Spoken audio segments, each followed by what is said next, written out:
Bismillahirrahmanirrahim. Assalamualaikum warahmatullahi wabarakatuh.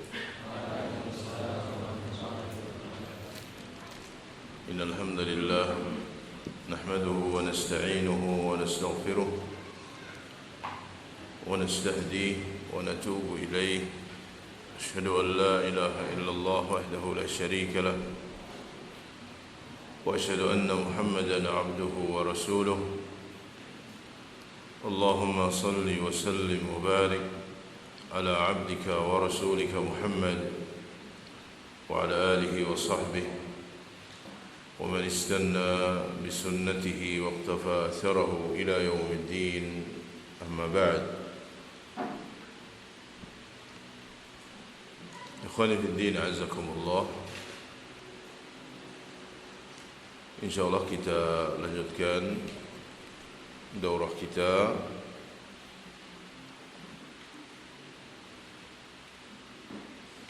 masuk contoh-contoh bid'ah. Kita masuk contoh yang kedua, yaitu at-tabarruk bil amakin wal athar wal amwat wa nahwi dhalik.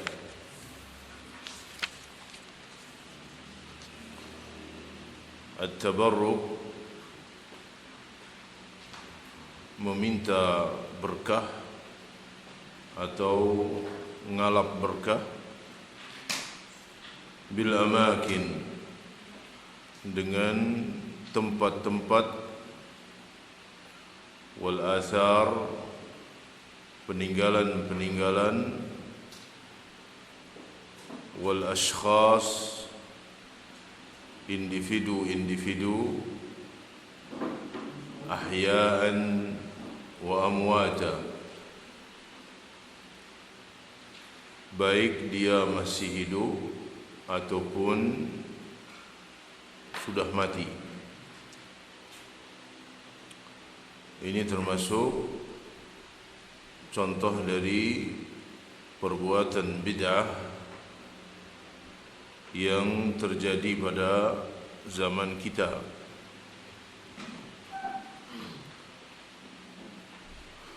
At-tabarruk talabul barakah. At-tabarruk artinya minta berkah.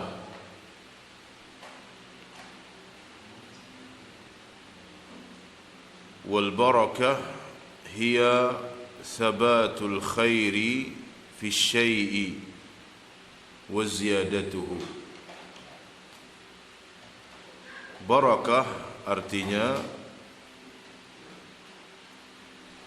tetapnya satu kebaikan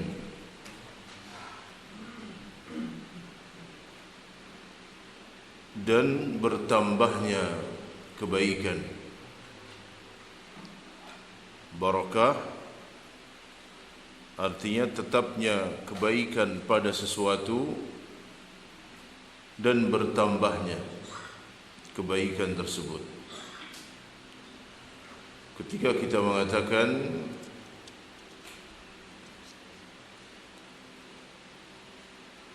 benda ini berbarakah umpamanya, maka artinya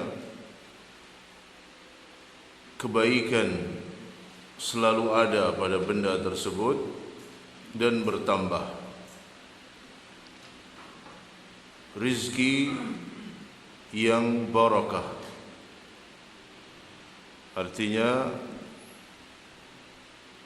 tetapnya kebaikan pada rizki tersebut dan bertambahnya kebaikan rizki tersebut. Itu adalah arti dari barakah. Maka at-tabarruk adalah meminta berkah. Wa talabu thubutil khairi, wa talabu thubutil khairi wa ziyadatihi innama yakunu mimman yamliku dhalik wa yaqdiru alaihi wa huwa Allah subhanahu. Meminta tetapnya kebaikan dan bertambahnya kebaikan hanya kepada zat yang memilikinya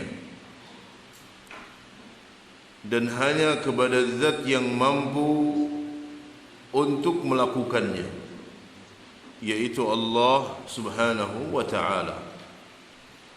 Yang memberikan keberkahan Allah, yang menetapkan kebaikan pada sesuatu Allah, yang menambahkan kebaikan pada sesuatu Allah. Maka mintalah kepada Allah subhanahu wa ta'ala, mintalah keberkahan dari yang memilikinya, yaitu Allah, dan dari yang mampu untuk memberikannya. Fahuwa alladhi yunzilu al-barakata wa yuthabbituha. Maka Allah lah yang menurunkan keberkahan dan yang menetapkannya. Allah yang memberikan keberkahan dan yang menetapkannya. Air Zam-Zam barakah, yang memberikan keberkahan pada air tersebut Allah, dan yang menetapkannya adalah Allah tabaraka wa ta'ala. Amma al-makhluq fa innahu la yaqdiru ala manhi al-barakati wa ijadiha wala ala ibqaiha wa tathbitiha. Adapun makhluk, maka dia tidak mampu untuk memberikan keberkahan, mengadakan keberkahan, atau menetapkan keberkahan tersebut. Makhluk tidak mampu untuk memberikan keberkahan, mengadakan keberkahan, melanggengkan keberkahan dan menetapkannya. Hanya Allah tabaraka wa ta'ala yang memiliki dan yang mampu untuk memberikannya. Fattabarruku bil amakin wal athar wal ashkhas ahya'an wa amwatan la yajuz. Maka minta berkah kepada tempat-tempat, kepada petilasan-petilasan, peninggalan-peninggalan, atau kepada orang-orang tertentu, baik dia masih hidup ataupun sudah mati,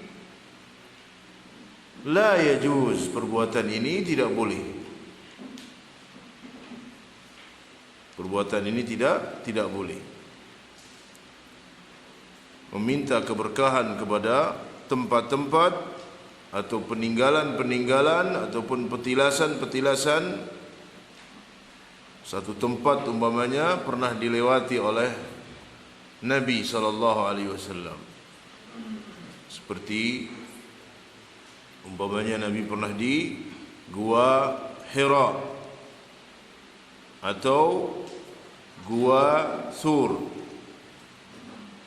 kemudian minta berkah di situ. Ini tidak boleh. Ya, tidak boleh. Li'annahu, karena perbuatan tersebut imma syirkun, bisa jadi dia adalah perbuatan syirik, ngalap berkah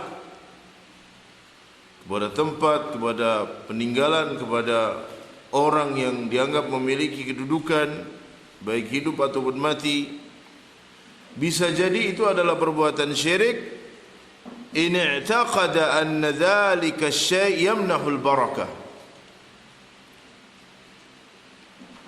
Bisa jadi itu adalah perbuatan syirik jika dia meyakini bahwa sesuatu tersebut bisa memberikan berkah, bahwa orang tersebut bisa memberikan berkah, bahwa tempat tersebut bisa memberikan berkah. Maka ini adalah keyakinan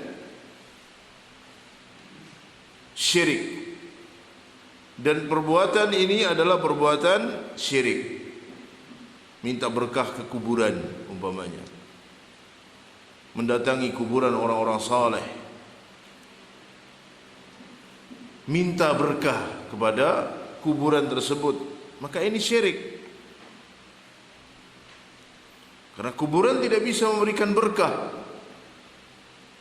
batu nisan tidak bisa memberikan berkah.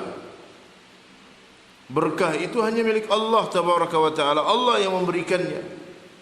Maka yang meminta keberkahan kepada selain Allah itu adalah perbuatan syirik.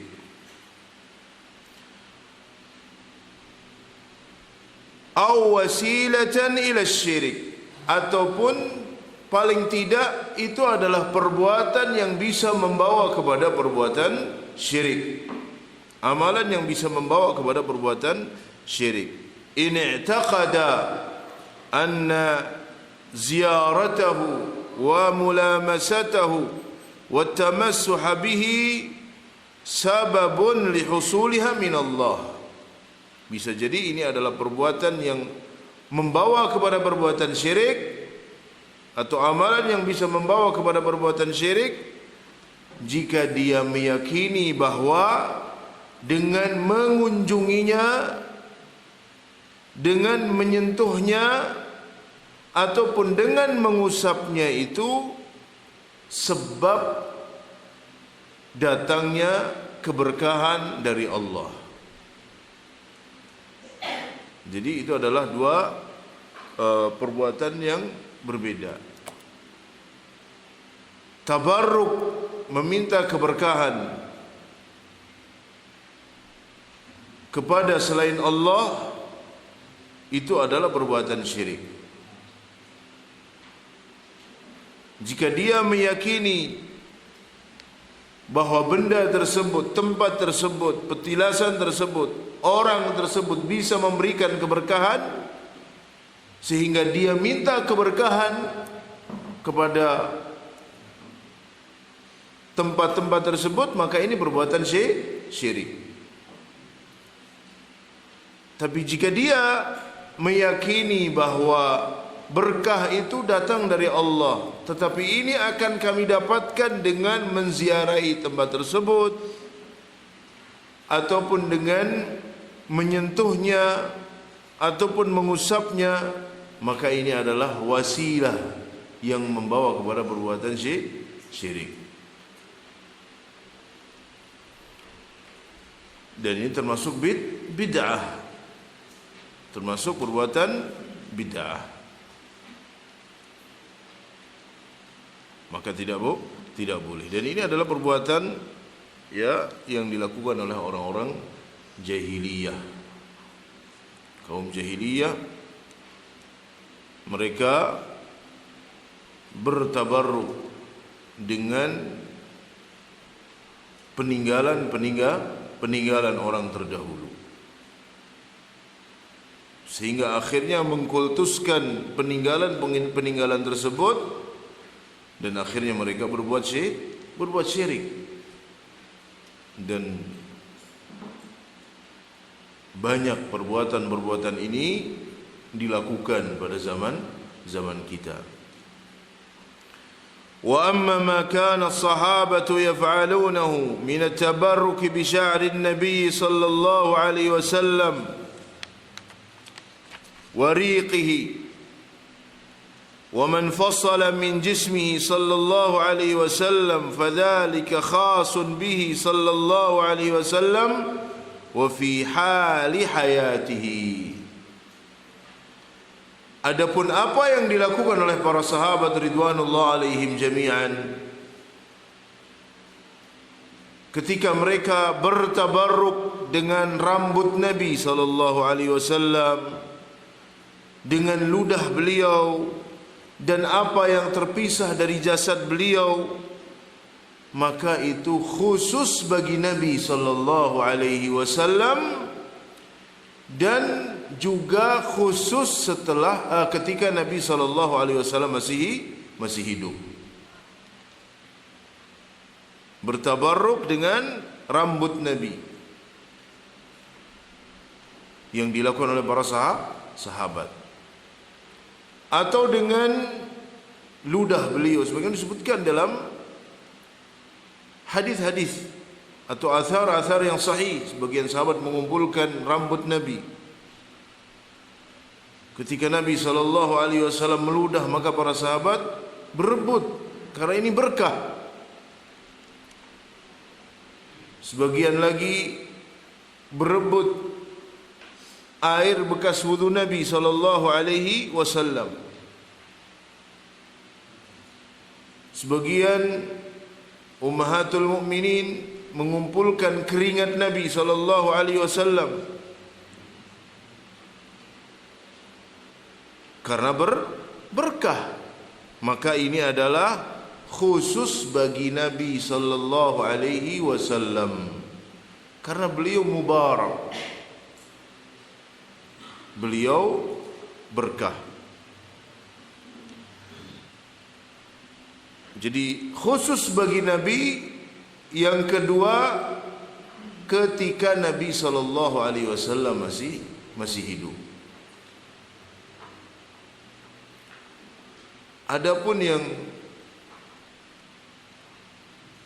diklaim oleh sebagian orang membawa rambut Nabi, maka itu dusta. Para ulama menjelaskan bahwa peninggalan Nabi sallallahu alaihi wasallam yang tersisa adalah sunnah-sunnahnya, sunnah-sunnahnya, ajarannya, hadis-hadis beliau sallallahu alaihi wasallam yang diriwayatkan oleh para sahabat. Yang diriwayatkan oleh para sahabat. Adapun yang berkaitan dengan jasad beliau, ada yang mengklaim jubah Nabi ataupun rambut Nabi dan seterusnya, maka itu tidak benar. Bidalilin anna sahabata lam yakunu yatabarrakuna bihujratihi. Ini khusus bagi Nabi dan khusus ketika Nabi masih hidup, dengan dalil bahwa para sahabat mereka tidak pernah bertabarruk dengan kamar beliau. Walaupun kamar beliau tentu adalah tempat yang paling bersejarah, beliau tidur di situ. Beliau tidur di rumah Aisyah atau di kamar-kamar para istrinya. Tapi para sahabat tidak pernah kemudian mereka datang bertabarruk dengan kamar beliau, wa qabrihi ba'da mautihi, ataupun bertabarruk dengan kuburan beliau setelah beliau meninggal. Wala kanu yaqsuduna al-amakin allati shalla fiha aw jalasa fiha. Para sahabat juga tidak pernah bersengaja mendatangi tempat-tempat yang Nabi pernah sholat di situ atau pernah duduk di situ. Para sahabat tidak pernah mendatangi. Liyatabarraku biha, agar mereka mengambil berkah. Tidak pernah diriwayatkan, tidak ada satu athar pun dari para sahabat yang menjelaskan bahwa Abu Bakar As-Siddiq pergi ke Gua Hira kemudian sholat di situ karena menganggap bahwa tempat itu tempat yang utama, atau pergi ke Gua Thur menganggap tempat itu tempat yang memiliki fadilah, kemudian bertabarruk di situ, atau mendatangi tempat yang Nabi pernah duduk di situ, pernah sholat di situ. Karena tempat-tempat itu adalah tempat-tempat yang memang secara kebetulan dikunjungi oleh Nabi SAW, bukan sebagai syariat Nabi SAW mengunjungi tempat tersebut. Maka tempat yang memiliki keutamaan itu semua telah dijelaskan oleh Nabi SAW. Ya, tempat-tempat yang memang di situ terdapat keutamaan itu telah dijelaskan oleh Nabi. Maka ketika seseorang mengklaim satu tempat memiliki fadail, dia harus mendatangkan dalil. Menganggap bahwa tempat tertentu memiliki keutamaan, dia harus mendatangkan dalil. Karena itu kaitannya dengan agama, dengan syariat. Nah, maka tidak ada riwayat bahwa para sahabat mereka mendatangi kamar beliau kemudian meminta berkah di situ atau kuburan beliau. Mereka juga tidak pernah sengaja mendatangi tempat-tempat yang pernah disinggahi oleh Nabi. Nabi pernah salat di situ atau pernah duduk di situ, atau gua Hira atau gua Sur. Para sahabat tidak pernah mengunjunginya, apalagi kemudian menganggap tempat itu adalah tempat yang barakah. Sebagaimana yang banyak dilakukan oleh kaum muslimin ketika mereka datang ke Gua Hira, gelar sajadah, salat di situ. Ya, banyak orang-orang yang melaksanakan umrah ataupun haji datang ke Gua Hira, gelar sajadah di situ, salat di situ rakaat. Ini adalah perbuatan bid'ah. Atau doa di situ karena menganggap itu adalah tempat berbarokah, perbuatan bid'ah. Kalau meyakini tempat tersebut memberikan berkah, itu syirik. Ya. Atau datang ke Gua Thur. Kalau sekedar antum pengen tahu, tidak masalah. Pengen tahu Gua Thur itu seperti apa, Gua Hira seperti apa. Tanpa kemudian melakukan atau mengkhususkan ibadah-ibadah tertentu atau menganggap bahwa tempat itu tempat yang memiliki keutamaan. Oleh karena itu Umar bin Al-Khattab ketika beliau mengetahui bahwa sebagian orang mulai mendatangi pohon yang Nabi SAW pernah berada di bawahnya, ya, orang-orang mulai datang di situ, mulai ngumpul di situ, mulai sholat di situ, maka Umar bin Khattab memerintahkan untuk menebang pohon tersebut. Karena ini adalah wasilah perbuatan syirik. Wasilah yang akan membawa kepada perbuatan syirik. Wa kadzalika maqamatul awliya min babi aula, demikian pula tempat-tempat para wali. Tentu lebih tidak boleh lagi jika Hira, Thawr dan seterusnya itu tempat yang dahulu pernah Nabi di situ, dan kita tidak boleh menganggap tempat itu memiliki keutamaan atau kemudian minta berkah, apalagi maqamat al-awliya, tempat-tempat para wali, petilasan para wali. Ya, wali fulan pernah datang ke tempat ini, wali fulan pernah lewat tempat ini. Walam yakunu yatabarrakuna bil ashkhas salihin, mereka juga tidak pernah bertabarruk dengan individu orang-orang saleh. Tidak pernah para sahabat datang ke Abu Bakar As-Siddiq minta berkah, datang kepada Umar bin Al-Khattab minta berkah. Tidak pernah dilakukan oleh para sahabat. Abi Bakar wa Umar wa ghairihima min afadhil as-sahabah la fil hayati wala ba'da al-maut. Mereka tidak pernah melakukannya baik ketika sahabat-sahabat tersebut masih hidup ataupun setelah sahabat-sahabat tersebut meninggal. Walam yakunu yadhabuna ila at-tur alladhi kallama Allah alaihi Musa liyusallu fihi wa yad'u.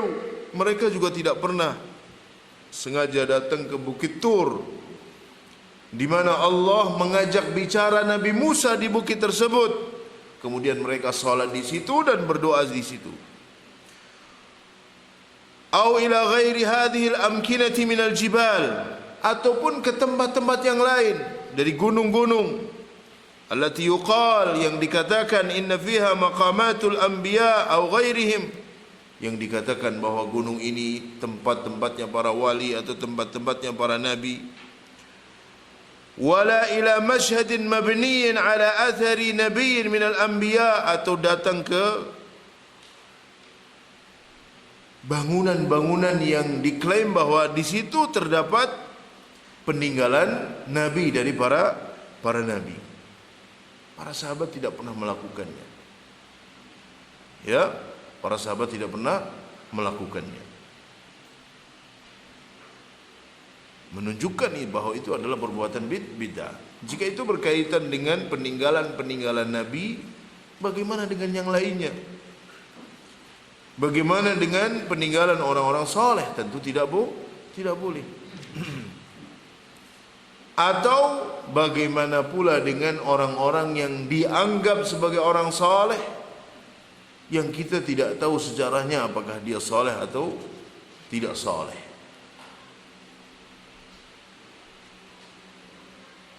Ini adalah perbuatan-perbuatan bid'ah yang menjadi wasilah terjadinya perbuatan-perbuatan syirik.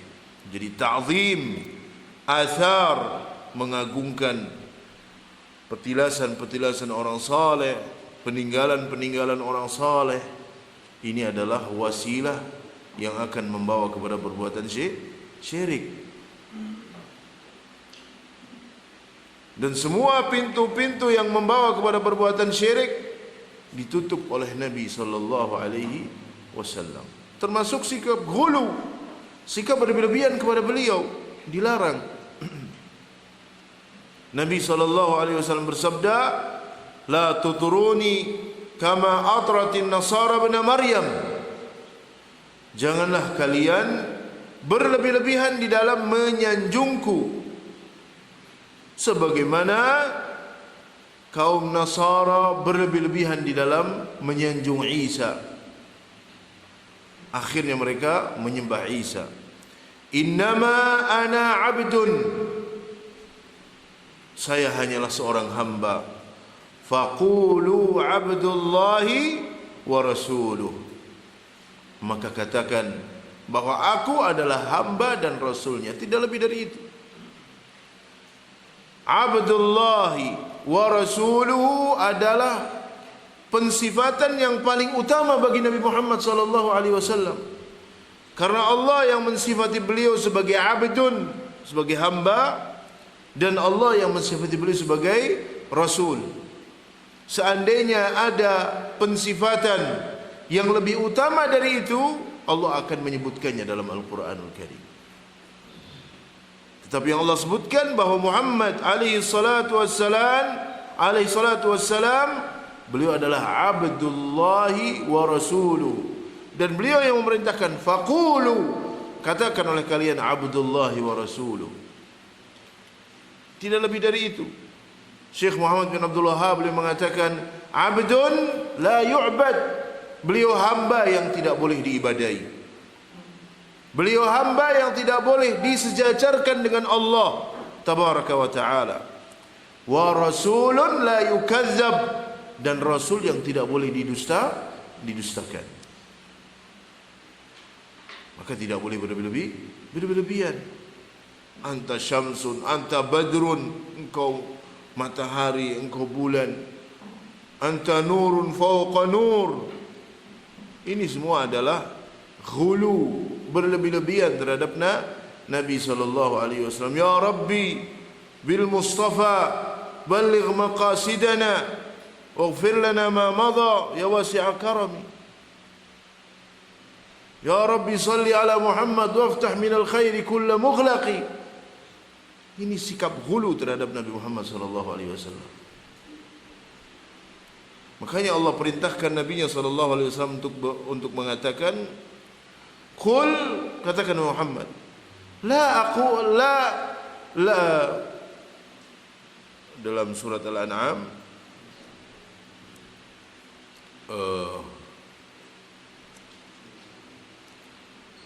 qul la aqulu lakum indi khazainullahi, katakan Muhammad, aku tidak mengatakan kepada kalian bahwa aku memiliki perbendaharaan Allah. Aku tidak memiliki perbendaharaan Allah. Aku tidak bisa mengatur alam semesta ini. Aku tidak bisa mengatur rizki. Wala a'lamul ghaib. Aku juga tidak tahu yang gaib. Wala aqul lakum inni malak. Aku juga tidak mengatakan kepada kalian bahwa aku ini malaikat. Qul la amliku li nafsi dharra wala naf'a. Katakan, aku tidak memiliki untuk diriku bahaya ataupun manfaat. Walau kuntu a'lamul ghaib, seandainya aku tahu yang gaib, lastakthartu minal khair, aku akan banyak berbuat baik. Wa ma massani as-su, dan aku tidak akan ditimpa keburukan. Nabi tidak tahu yang gaib. Ya, maka tidak boleh kemudian ghulu kepada Nabi, apalagi kepada orang-orang soleh, apalagi kepada para wali atau orang yang dianggap wali.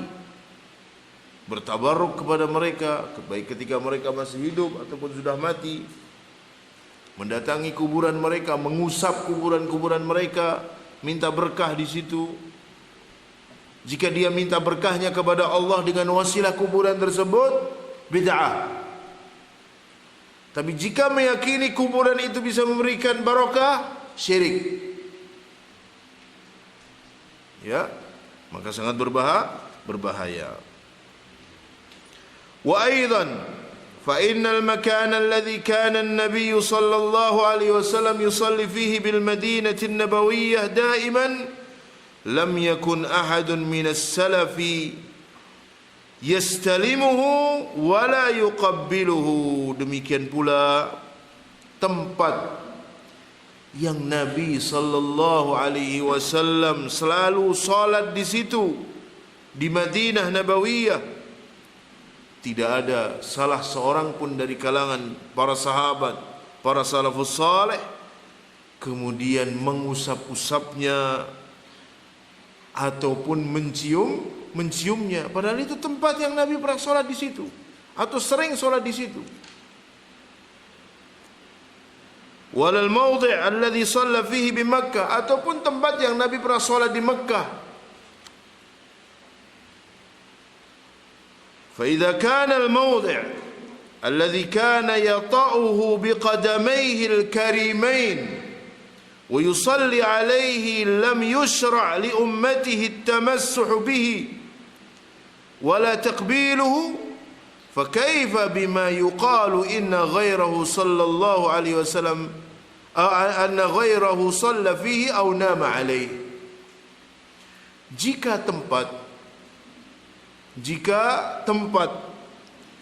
yang kedua kaki Nabi yang mulia pernah menginjaknya, ataupun beliau pernah salat di situ, itu tidak disyariatkan bagi umatnya untuk mengusapnya ataupun menciumnya, maka bagaimana dengan tempat yang pernah diinjak selain Nabi, ataupun di situ dia melakukan salat atau tidur di situ selain Nabi? Jika tempat yang pernah didatangi Nabi, beliau pernah salat di situ, itu kita tidak boleh menganggap tempat itu berkah tanpa dalil, apalagi yang lainnya. Apalagi itu hanya dzunun, persangkaan saja. Katanya tempat ini pernah didatangi wali fulan, katanya tempat ini pernah dilalui orang saleh fulan.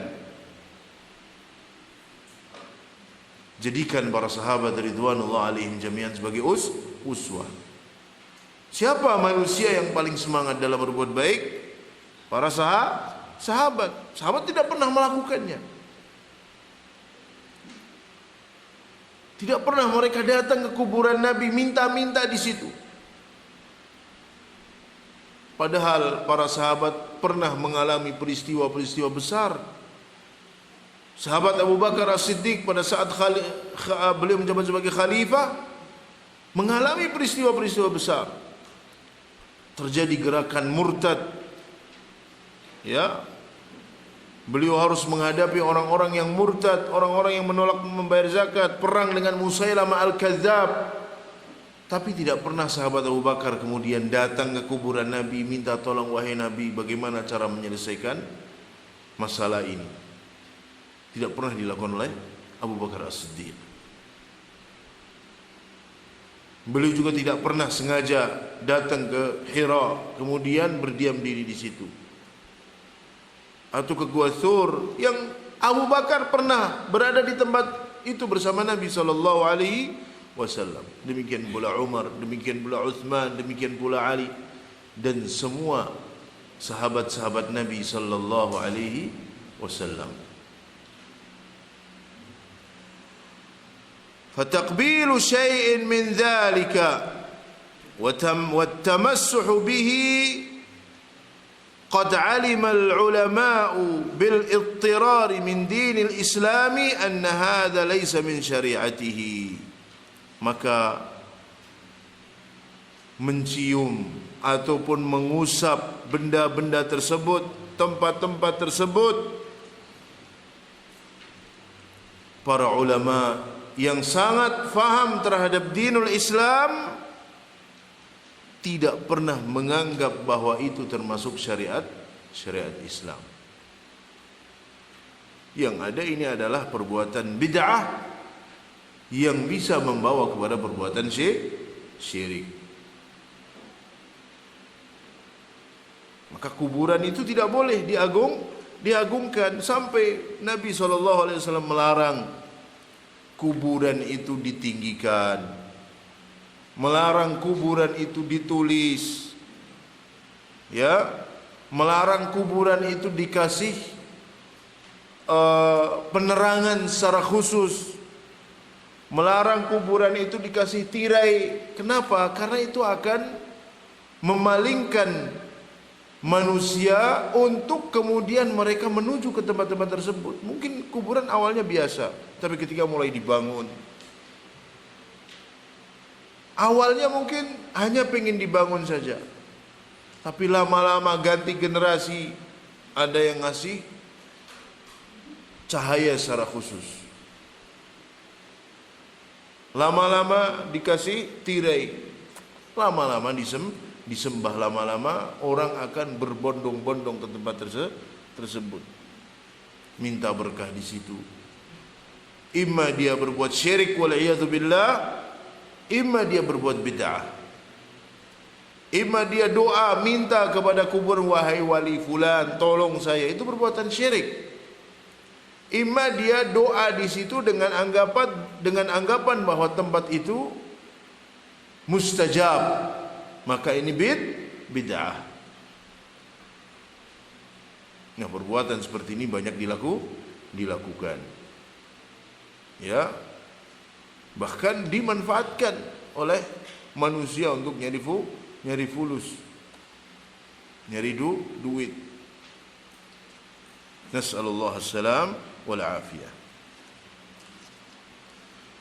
Kemudian yang ketiga, al-bid'u fi majalil ibadati wat taqarrubi ila Allah.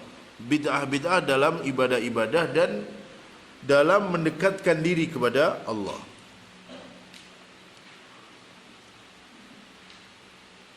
Al-bid'u allati uhdithat fi majalil ibadati fi hadha az-zaman katsira. Bid'ah yang dibuat-buat yang berkaitan dalam bab-bab ibadah di zaman kita itu sangat banyak. Sangat banyak perbuatan-perbuatan yang muhdats. Saking banyaknya sehingga dianggap itu sebagai ibadah. Saking banyaknya dan saking tidak tahunya manusia dianggap itu sebagai syariat. Makanya Al-Imam Asy-Syatibi rahimahullah ta'ala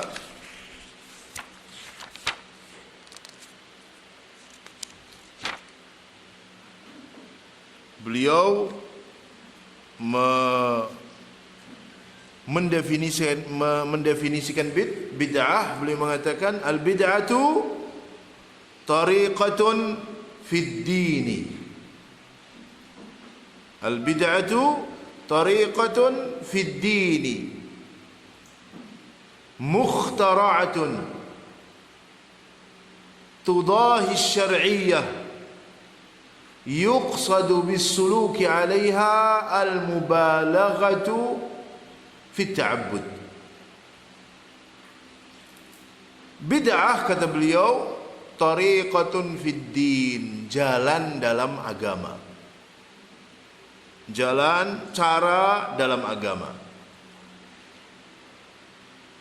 Mukhtara'ah, yang dibuat-buat. Mukhtara'ah, yang dibuat-buat. Jalan dalam agama yang dibuat-buat.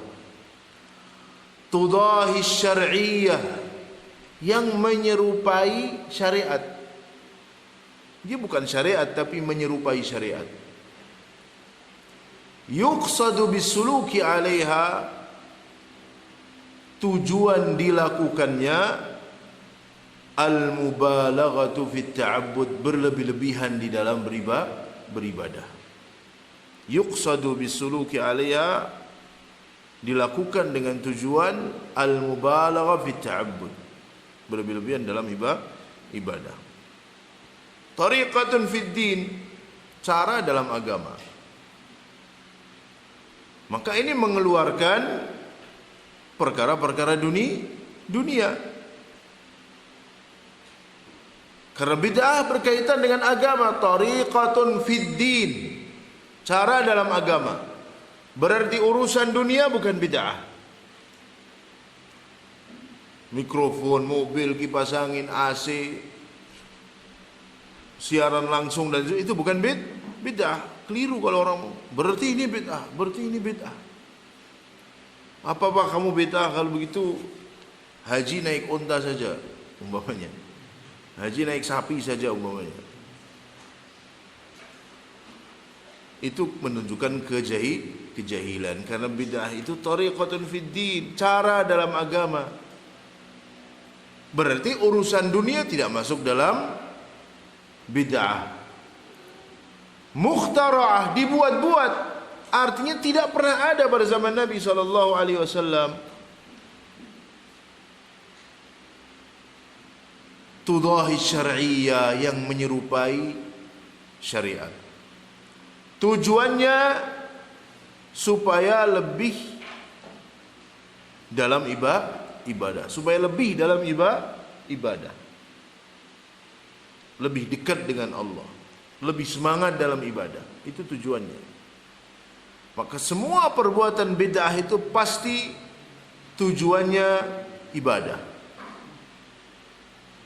Ya, itu adalah kaidah yang sangat berharga, definisi yang disampaikan oleh Imam Asy-Syatibi rahimahullahu ta'ala.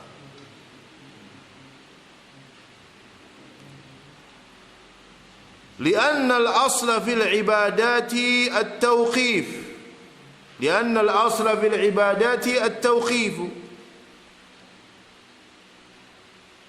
karena asal ibadah itu tauqif. Tauqifi, maksud dari tauqifi itu harus dengan dalil.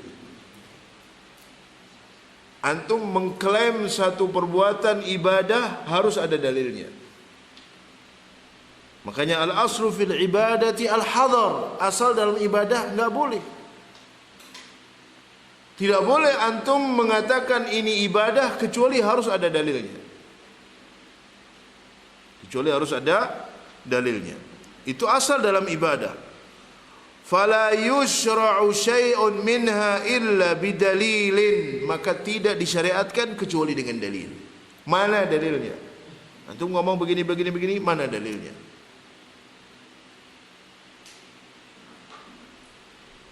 Ya, mana dalilnya?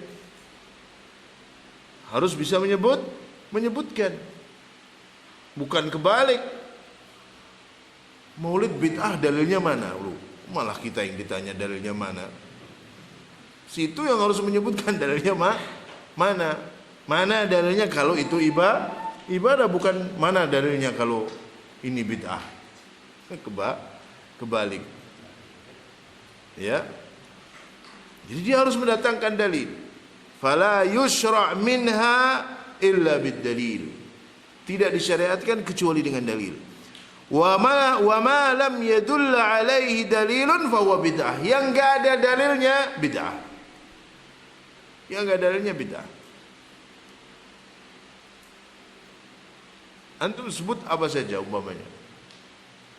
Selalu bersolawat sebelum azan umpamanya. Solawat baik tidak? Baik. Yang bersolawat sebelum azan tujuannya baik tidak? Baik. Tapi itu disyariatkan atau tidak? Tidak disyariatkan. Kalau dia ngomong disyariatkan, dalilnya mana? Dan bahwa pelaku bid'ah itu pasti menganggap perbuatannya baik. Nggak ada pelaku bid'ah menganggap perbuatannya jelek. Itulah kenapa para ulama seperti Al-Imam Ats-Tsauri mengatakan al-bid'atu ahabbu ila iblis minal ma'siyah. Lianna al-ma'siyah yutabu minha wal bid'atu la yutabu minha. Bid'ah itu lebih dicintai oleh iblis daripada maksiat. Karena maksiat itu diberi taubat, bid'ah tidak diberi taubat. Apa maksudnya? Dijelaskan oleh para ulama. Kenapa bid'ah tidak diberi taubat? Bukan berarti bid'ah itu atau pelaku bid'ah itu tidak diterima taubatnya kalau dia bertaubat. Tetapi yang dimaksudkan bahwa pelaku bid'ah itu sulit dalam bertaubat. Sulit untuk bertaubat. Kenapa? Karena dia menganggap perbuatannya baik. Bagaimana bertaubat dari perbuatan baik? Bahkan yakin nih perbuatannya ibadah, maka dia sulit bertaubat. Kalau perbuatan maksiat, tahu semuanya faham, nyolong dosa besar. Ya, membunuh dosa besar, zina dosa besar. Tahu, pelakunya pun tahu. Orang yang minum khamar tahu. Dia dosa besar, melakukan dosa besar. Sangat mungkin untuk bertaubat. Nah kalau pelaku bid'ah, dia menganggap perbuatannya baik. Bagaimana akan bertaubat? Bukan berarti ketika ahlul bid'ah bertaubat tidak diterima. Akan diterima oleh Allah. Dosa yang tidak diterima, yang tidak diampuni ketika adalah dosa syirik yang pelakunya mati dalam keadaan syirik, atau kufur yang pelakunya mati dalam keadaan kufur. Sedangkan bid'ah kan termasuk dosa besar. Ya.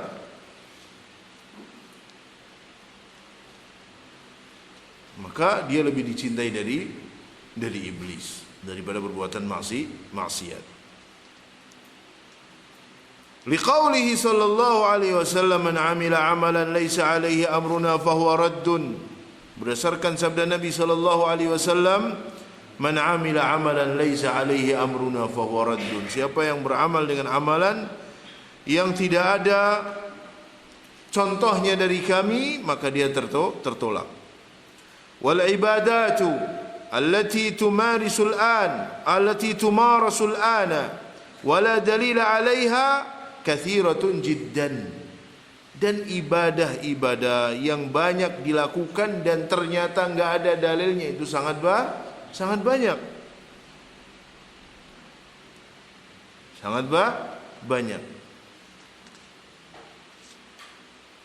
Dan itu semuanya adalah bid'ah.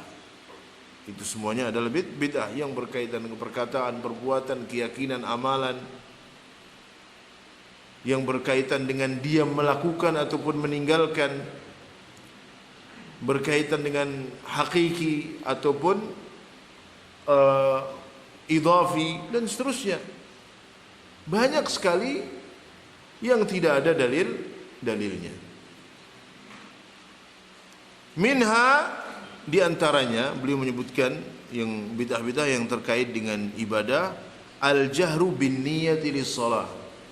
Mengeraskan niat ketika salat. Usolli fardhu dzuhri 4 rakaat. Usolli fardhu subhi rakaatain.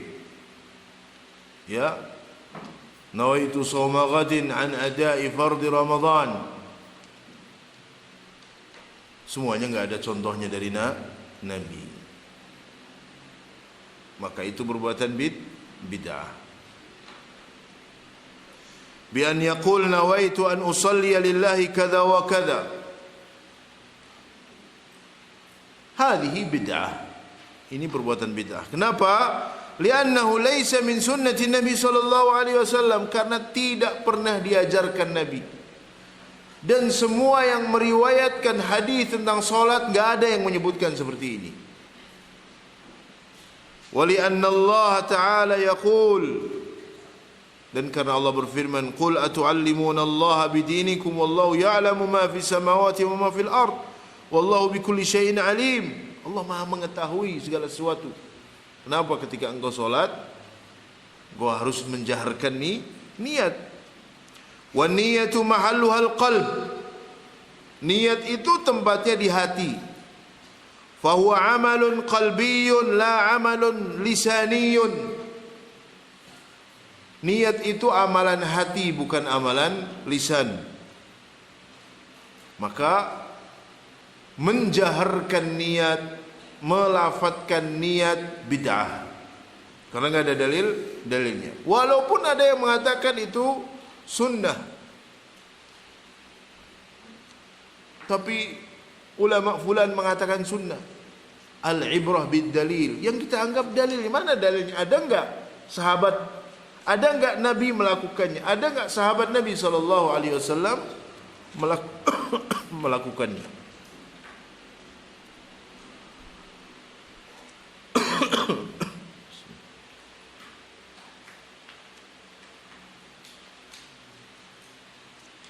Itu yang pertama, contohnya.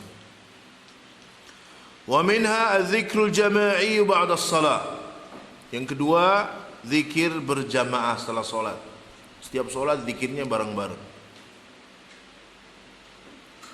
Lianna al-mashru'a anna kulla shakhsin yaqulu adh-dhikra al-warida munfaridan. Karena yang disyariatkan setiap orang itu baca zikir sendiri-sendiri. Ya, baca zikir sendiri-sendiri, bukan bareng-bareng. Jika dalam rangka ta'lim, para ulama membolehkan dalam rangka mengajarkan anak-anak supaya segera hafal, tapi tidak terus-menerus. Ya, tidak terus-menerus dijaharkan. Bukan dijaharkan, dibaca secara bersamaan. Maka ini termasuk bid'ah. Wa minha talabu qira'atil Fatihati fil munasabat ba'da ad-du'a'i walil amwat. Demikian pula minta supaya dibacakan Fatihah dalam acara-acara tertentu setelah doa, ya, atau dibacakan khusus untuk orang yang sudah mati. Ila hadrati Syekh fulan al-Fatihah, ya, ila ruh fulan al-Fatihah. Pertama, dia taksis surat Fatihah, mengkhususkan surat Fatihah yang tidak ada dalilnya. Yang kedua, mengkhususkan waktu, mengkhususkan sebab yang tidak ada dalilnya. Sebagaimana yang kemarin kita sebutkan, yang tadi malam kita sebutkan. Maka tidak boleh. Ini termasuk perbuatan bid'ah dalam ibadat. Wa minha iqamatul ma'atim 'ala al-amwat wa sina'atul at'imati wa istijarul muqri'in. Yaz'umuna anna dhalika min babil 'aza'i aw anna dhalika yanfa'ul mayyit. Di antaranya juga mengadakan acara-acara kematian, ya, 7 hari, 1 bulan dan seterusnya. Membuat makanan-makanan, menyewa para mukri untuk baca Al-Quran, menganggap bahwa itu termasuk ya dalam rangka al-azza, dalam rangka berduka cita, atau menganggap bahwa itu bermanfaat bagi mayit.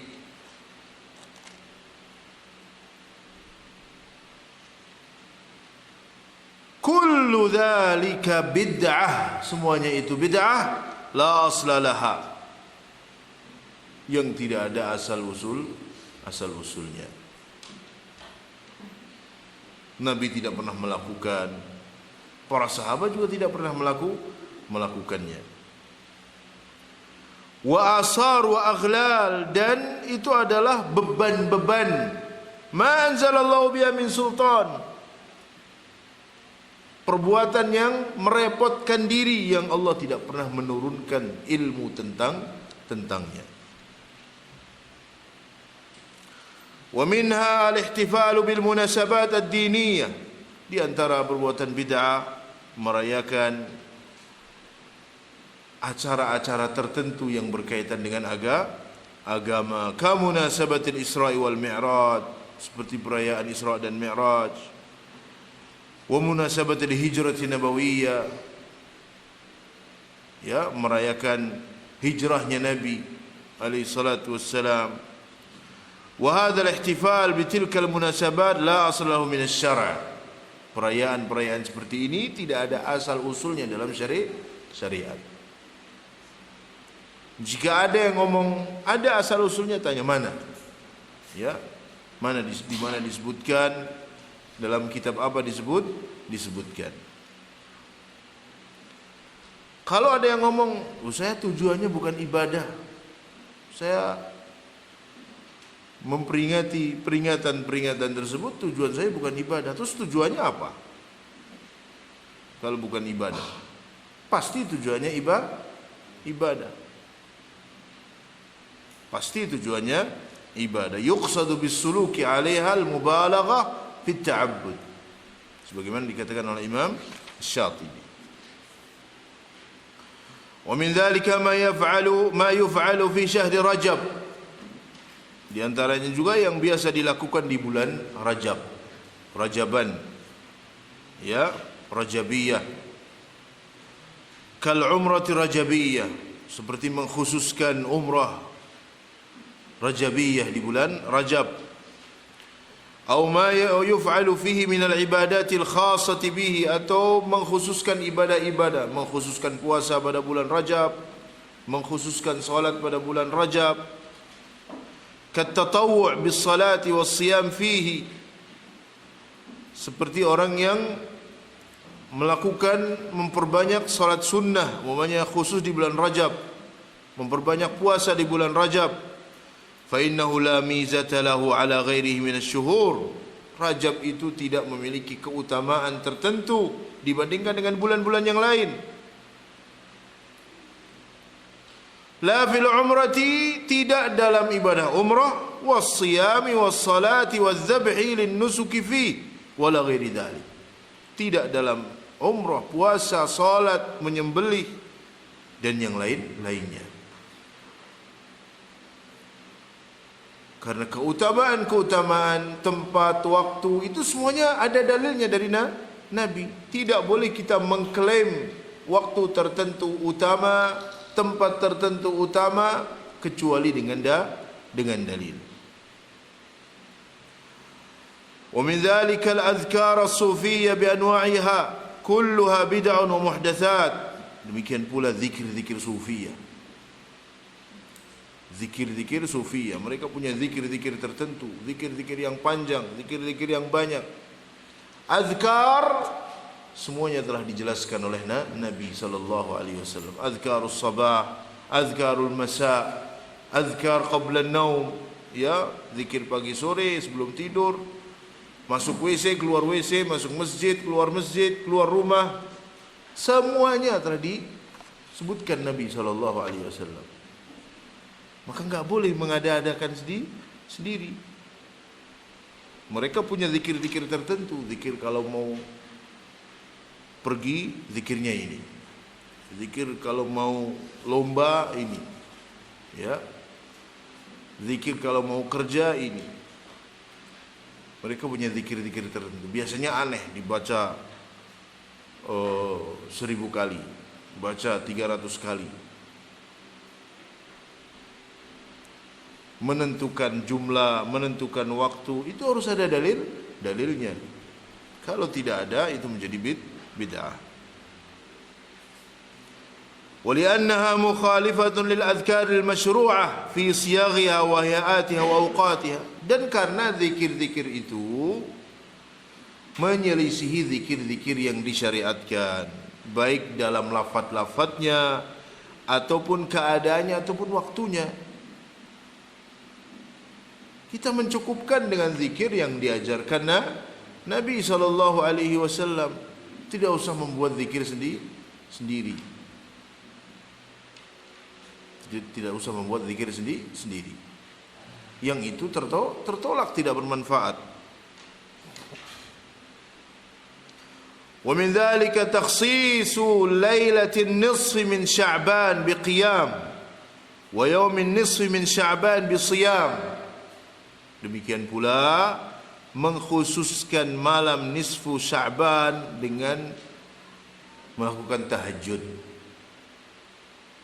dan membawakan hadis-hadis yang tidak ada asal usulnya, atau mengkhususkan nisfu Sya'ban dengan puasa. Fa innahu lam yathbut 'ani Nabi alaihi salatu wasallam fi dzalika syai'un khasun bihi. Itu tidak pernah ada riwayat dari Nabi sallallahu alaihi wasallam. Wa min dzalika al-bina'u 'ala al-qubur. Di antaranya juga membangun kuburan.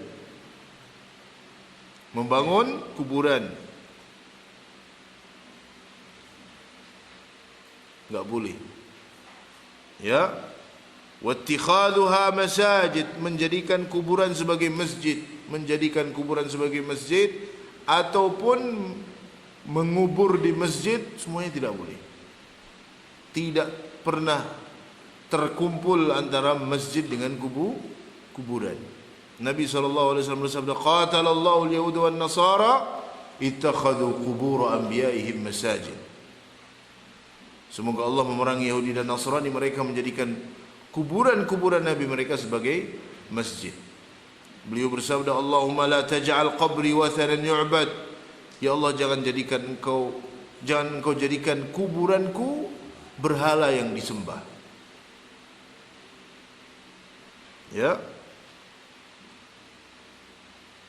Wa ziyaratuha li ajli tabarruki biha wa tawassuli bil mauta, ataupun menziarahinya dalam rangka tabarruk. Kalau ziarah disyariatkan, ya, dalam rangka tabarruk ataupun tawassul dengan orang yang sudah mati. Ziaratul qubur disyariatkan. Nabi bersabda, kuntu nahaitukum an ziyaratil qubur. Dahulu aku larang kalian ziarah kubur. Ala fazuruha. Sekarang ziarahlah kalian. Fa innaha tudzakirukumul maut. Karena itu akan mengingatkan kalian kepada kematian. Maka tujuan ziaratul kubur, satu, mendoakan penghuni kubur. Yang kedua, mengingat kematian. Itu tujuan ziaratul kubur. Dan ziaratul kubur, ke kuburan mana saja selama itu kuburan kaum muslimin. Tidak boleh taksis kuburan tertentu. Kuburan para wali yang diziarah, yang lain enggak, umpamanya. Tidak taksis mengkhususkan waktu tertentu. Setiap Id baru ziaratul kubur.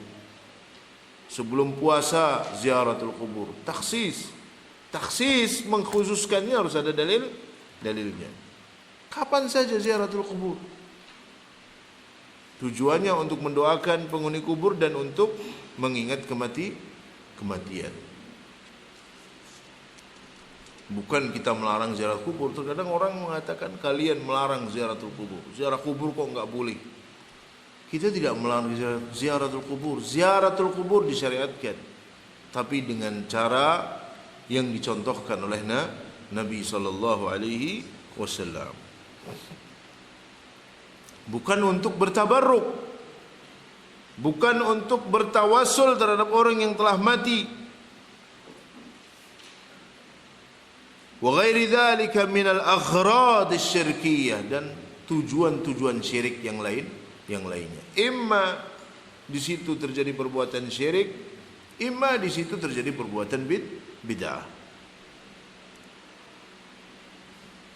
Kemudian beliau menjelaskan di sini wa ziyaratin nisa'i laha, ziarah wanita terhadap kuburan, terlepas dari ikhtilaf, perbedaan pendapat di kalangan para ulama. Tetapi beliau lebih cenderung kepada pendapat yang mengatakan bahwa wanita tidak boleh ziaratul kubur.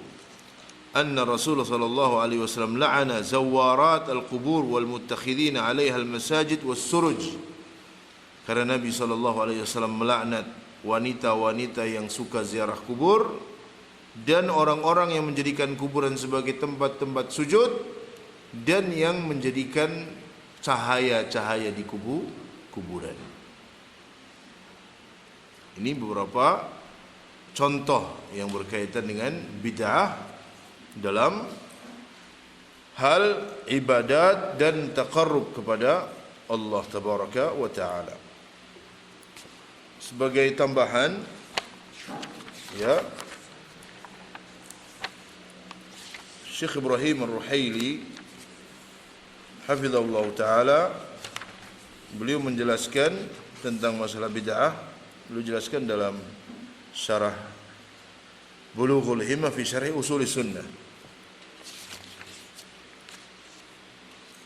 bahwa bid'ah itu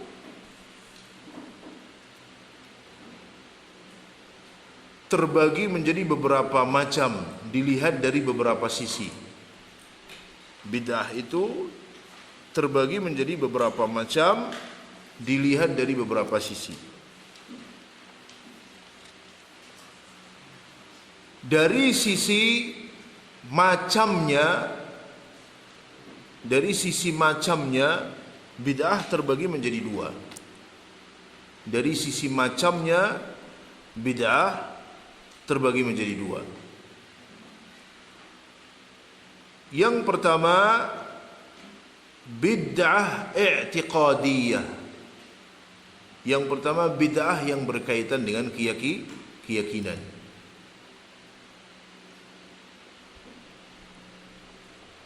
Ya, seperti keyakinannya kaum Jahmiyah, kaum Asy'ariyah, kaum Mu'tazilah, kaum Jabriyah, kaum Qadariyah, dan seterusnya yang berkaitan dengan akidah. Itu bid'ah i'tiqadiyah.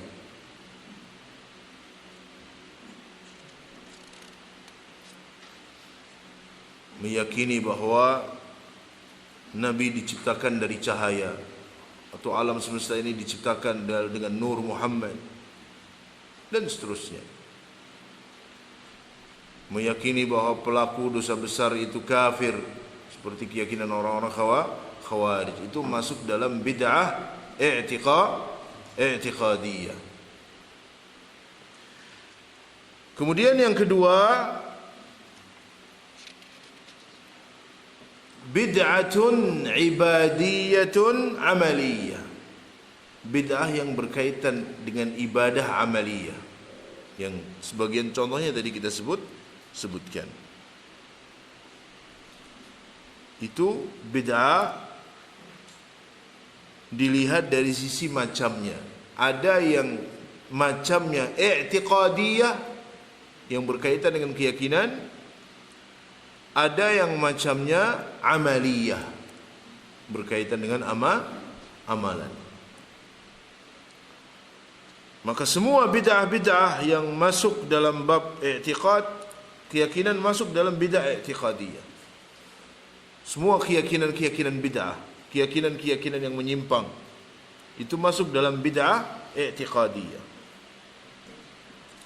Semua bid'ah yang berkaitan dengan amalan, bid'ah dalam wudu, dalam salat, dalam puasa, dalam haji, Itu masuk dalam bid'ah amaliyah. Kemudian dari sisi hukumnya itu juga terbagi menjadi dua. Dari sisi hukum,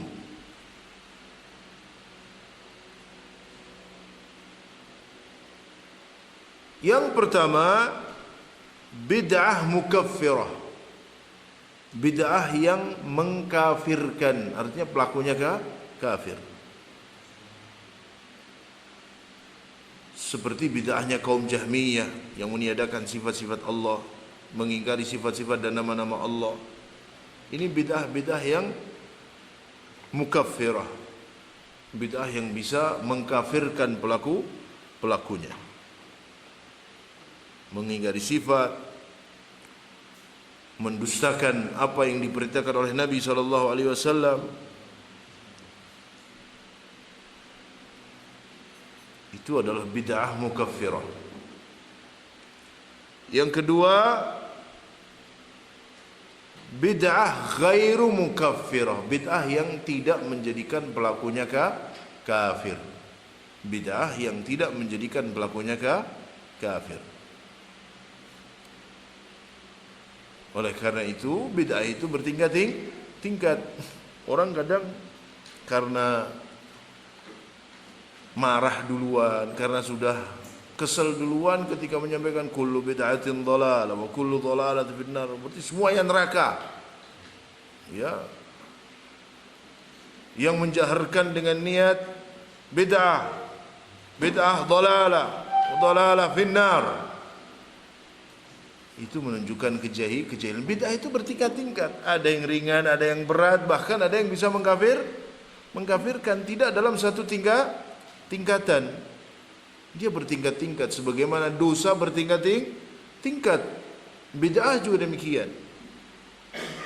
Bid'ah juga demikian. Itu dilihat dari sisi hukumnya. Ada bid'ah mukaffirah, ada bid'ah yang ghairu mukaffirah.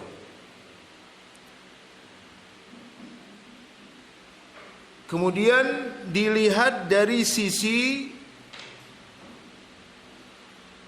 melakukan dan meninggalkan. Jadi ada bid'ah yang kaitannya dengan melakukan perbuatan ataupun meninggalkan perbuatan. Itu juga terbagi menjadi dua. Pertama, bid'ah fi'liyah. Bid'ah fi'liyah. Apa bid'ah fi'liyah? Bid'ah fi'liyah itu melakukan perbuatan yang tidak disyariatkan, itu bid'ah fi'liyah. Ya, bid'ah fi'liyah. Melakukan satu perbuatan yang tidak disyariatkan dengan niat ibadah. Itu adalah bid'ah fi'liyah. Dalam rangka tadayyunan, beranggapan bahwa itu sebagai agama, sebagai ajaran Islam. Dan ini semua bid'ah seperti ini masuk dalam bid'ah fi'liyah. Yang kedua, bid'atun tarkiyah. Bid'ah tarkiyah, yaitu meninggalkan sesuatu yang mubah, meninggalkan sesuatu yang mubah dengan anggapan itu ibadah. Itu bid'ah fi'liyah. Seperti apa? Seperti orang enggak mau makan daging umpamanya. Daging mubah, enggak mau makan daging. Kenapa? Enggak zuhud rasanya kalau makan daging. Ya, berlebihan, enggak zuhud. Maka itu bid'ah tarkiyah, dia terjerumus ke dalam bid'ah. Meninggalkan sesuatu yang mubah, boleh mubah, dengan anggapan dengan meninggalkannya ibadah. Gak mau nikah umpamanya. Kenapa? Saya pengen lebih fokus dalam beribadah. Wah, itu bid'ah, berbahaya. Ya. Kenapa kamu makan daging? Asam urat beda. Ya. Kenapa kamu makan daging? Saya takut asam urat, saya takut tensinya naik, gitu beda, nggak apa-apa. Bagus itu, hati-hati. Tapi kalau tujuannya khawatir saya nggak zuhud, nah itu dia menjadi apa? Bid'ah yang bentuknya adalah bid'ah tarkiyah. Seperti yang diingkari oleh Nabi SAW ketika ada 3 sahabat yang datang kepada sebagian istri Nabi dan bertanya tentang ibadahnya Nabi. Maka dijelaskan Nabi ibadahnya seperti ini. Maka mereka mengatakan, wallahi demi Allah, amma ana aqumul lail wala anam. Adapun saya akan selalu sholat malam dan enggak mau tidur. Enggak akan tidur saya. Amma ana asumun nahar wala uftir. Saya akan terus puasa dan enggak buka. Amma ana la atazawwajun nisa. Adapun saya tidak akan menikahi wanita. Ya. Maka perbuatan ini dilarang oleh Nabi SAW. Beliau mengatakan, ana akhsyakum wa atqakum lillah. Saya ini orang yang paling bertakwa kepada Allah. Aqumul lail wa anam. Aku solat malam, aku juga tidur. Asumu wa uftir. Aku puasa, aku juga berbuka. Wa atazawwajun nisa. Aku juga menikah. Faman raghiba an sunnati falaysa minni. Ya.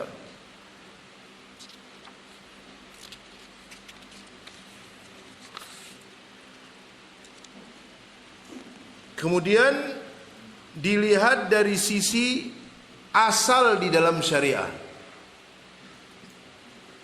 Bid'ah dilihat dari sisi asal di dalam syariat, apakah ada atau tidak ada asalnya. Itu terbagi menjadi dua. Yang pertama bid'ah hakikiyah. Bid'ah hakikiyah yang memang nggak ada dalilnya sama sekali, seperti tadi perayaan itu nggak ada dalilnya sama sekali. Ataupun keyakinan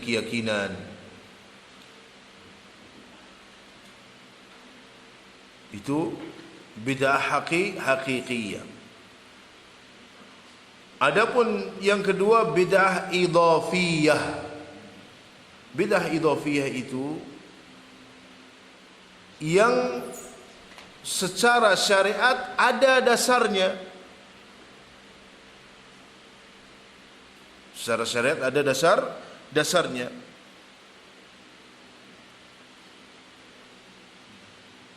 Tetapi dilakukan tidak sesuai dengan petunjuk Nabi.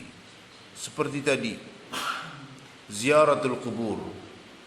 Itu ada dasarnya, tetapi ketika di dalam ziarah itu dia bertabarruk, dia bertawasul dan sebagainya, itu menjadi bid'ah. Zikir yang diingkari oleh sahabat Abdullah bin Mas'ud.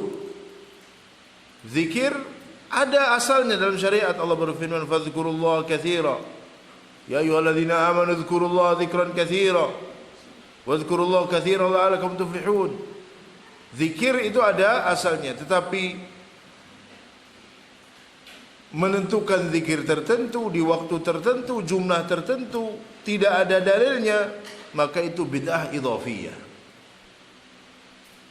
Bid'ah idhafiyah. Jadi secara asalnya ada, cuman dilakukan tidak sesuai dengan petunjuk dari Nabi sallallahu alaihi wasallam.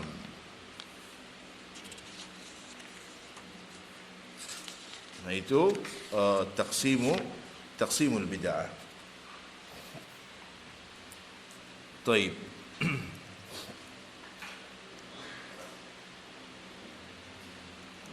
Kemudian beliau menutup risalah ini, beliau mengatakan, wa khitaman, sebagai penutup, naqul innal bid'a baridul kufri. Sesungguhnya perbuatan-perbuatan bid'ah adalah wasilah kekufuran. Wa hiya ziyadatu dinin lam yashra'hu Allah wala rasuluhu, yaitu tambahan dalam agama yang tidak disyariatkan oleh Allah dan Rasulnya. Wal bid'atu syarrun minal ma'siyatil kabirah, dan bid'ah itu lebih buruk dibandingkan dengan dosa besar. Wasyaitanu yafrah biha akthar mimma yafrah bil ma'asil kabirah, dan setan itu lebih senang dengan bid'ah dibandingkan dengan dosa besar.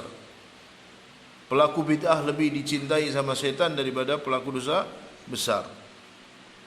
Lianna al-'asi yaf'alu al-ma'siyata wa huwa ya'lam annaha ma'siyah fayatuba minha. Karena orang yang berbuat maksiat, dia sadar, dia tahu ketika dia berbuat maksiat, dia menyadari bahwa itu adalah perbuatan maksiat, sehingga sangat mungkin baginya untuk bertaubat. Wal mubtadi'u yaf'alu al-bid'ata ya'taqiduha dinan yataqarrabu bihi ila Allah fala yatuba minha. Sedangkan pelaku bid'ah, dia melakukan bid'ah dan meyakini bahwa itu adalah agama yang bisa mendekatkan diri kepada Allah, sehingga susah bertaubat. Dan ini banyak disebutkan oleh para ulama. Tetapi ikhwan fillah azakumullah, bukan juga perkataan para ulama ini difahami untuk melegalkan maksiat. Mending saya daripada dia. Enggak boleh. Dan itu sudah terucap oleh sebagian orang. Mending rokok daripada ikut kelompok-kelompok sesat. Dosa kok mending. Dosa enggak ada mendingnya. Perbuatan bid'ah dosa, maksiat juga dosa. Tidak ada mendingnya. Jadi bukan untuk melegalkan perbuatan maksiat. Ya, memang dia lebih berbahaya dari perbuatan maksiat. Tapi maksiat juga dilarang. Mencuri, berzina, minum khamar. Umpamanya orang mengatakan mending dangdutan campur sari daripada selawatan bareng-bareng seperti itu. Enggak ada mendingnya. Enggak ada mendingnya, salah semua.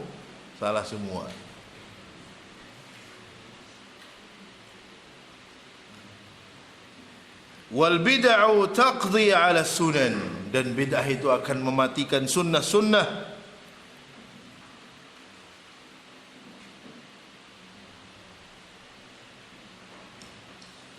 Wa tukarrih ila ashabiha fi'l as-sunani wa ahli as-sunnah.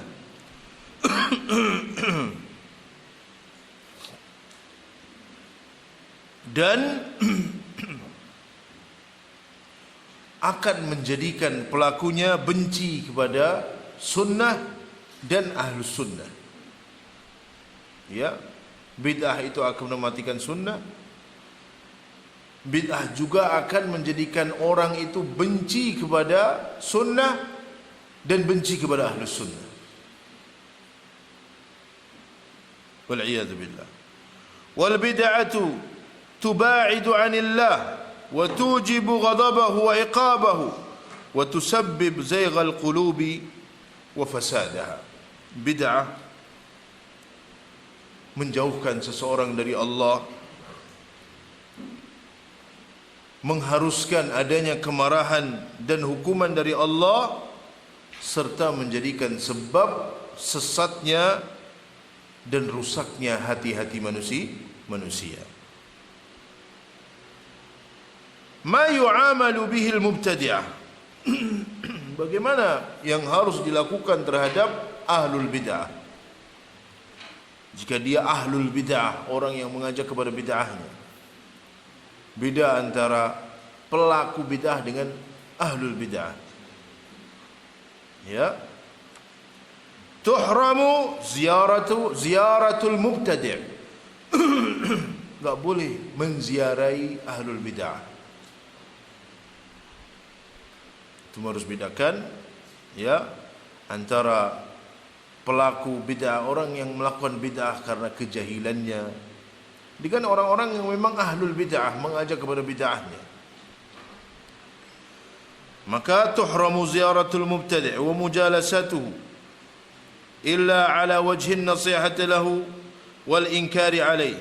Tidak boleh menziarahi ahlul bid'ah, duduk-duduk bersama mereka, kecuali dalam rangka memberikan nasihat dan dalam rangka mengingkarinya. Lianna mukhalatatahu tu'athir ala mukhalatatihi syarran wa tanshuru adwahu ila ghairihi. Karena bercampur dengan mereka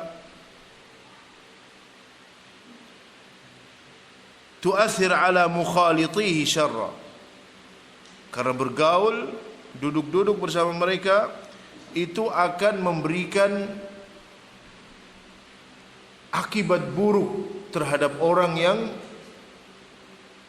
duduk bersama mereka atau yang menggauli mereka, dan akan menyebarkan penyakitnya kepada yang lain, akan menularkan bid'ahnya kepada yang lain. Maka tidak boleh. Wa yajibu at-tahdhir minhum wa min syarrihim, harus mentahdzir, memperingatkan dari mereka, dari keburukan mereka.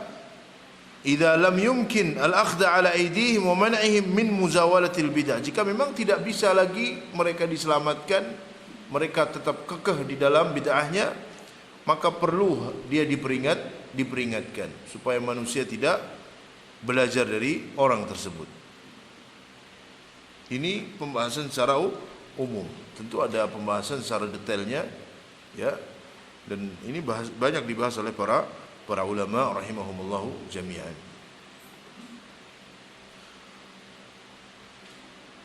وإلا فإنه يجب على علماء المسلمين وولاة أمورهم منع البدع والأخذ على أيدي المبتدعة وردعهم عن شرهم.